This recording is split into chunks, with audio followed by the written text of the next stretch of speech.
But the very first trick I ever saw, it wasn't even a magic trick, it was more of a trick.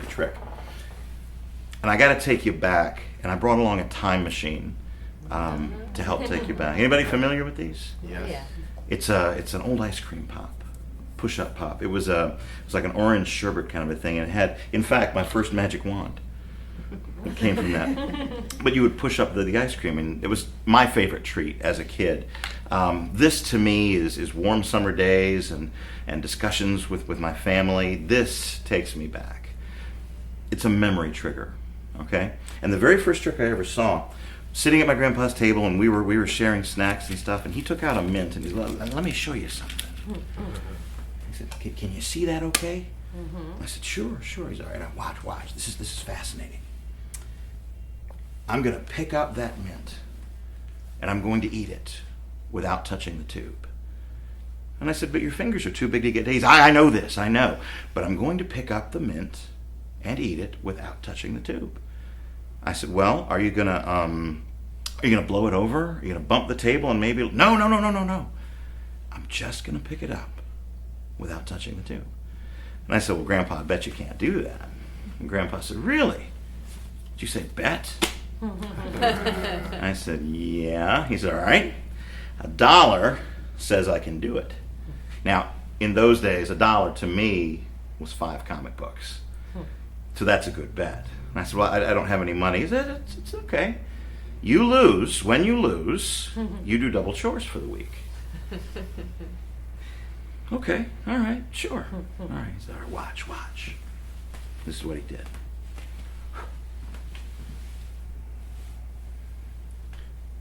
He said, it's gone.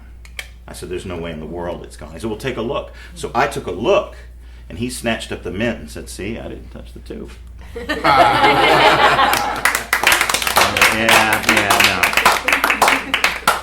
To myself, I cursed his name, and then spent the next week doing double chores.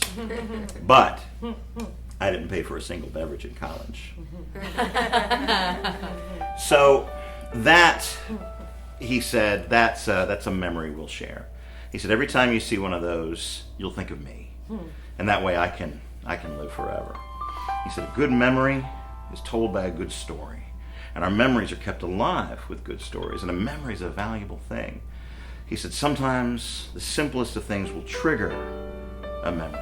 And it's like, catching a memory like that is like being able to pull money out of the air. Like a shiny 1921 Morgan silver dollar, you know?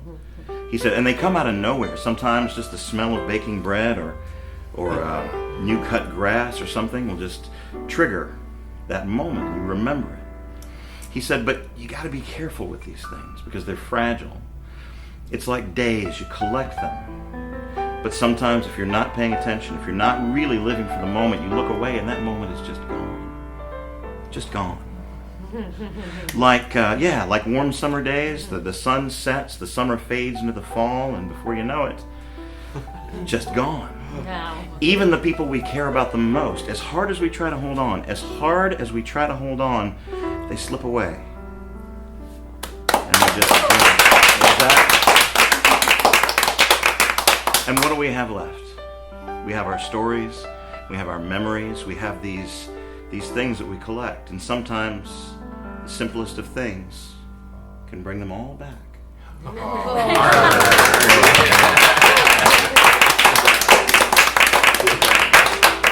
So I'm going to tell you a few stories. I'm going to try to share some memories. Hopefully at the end you'll have something you can take and share with somebody else. So let's make this real. No. Yeah. My magic wand. My first magic wand. I used to wish on all kinds of things with that. I'm going to make this into a cup kind of a thing. I used to do this for fun. And when I would choose stories to put my kids to bed with, sometimes I would sing to them, sometimes I would sing the songs, and this was something that I came up with as like story time, okay? And it's a song full of dreams and love and passion. And it's from the very first Muppet movie. And I used to love that as a child. That was one of my favorite soundtracks, one of my favorite movies too. And the song is sung by my favorite Muppet, Gonzo the Great. Yeah? Do you know the song? I'm going to go back there someday. Exactly right. Excuse me. It's for my singing voice. And the song goes like this. This looks familiar, vaguely familiar, almost unreal yet. It's too soon to feel yet, close to my soul, and yet so far away. I'm going to go back there someday. Sun rises, night falls, sometimes the sky calls. Is that a song there? And do I belong there? I've never been there, but I know the way.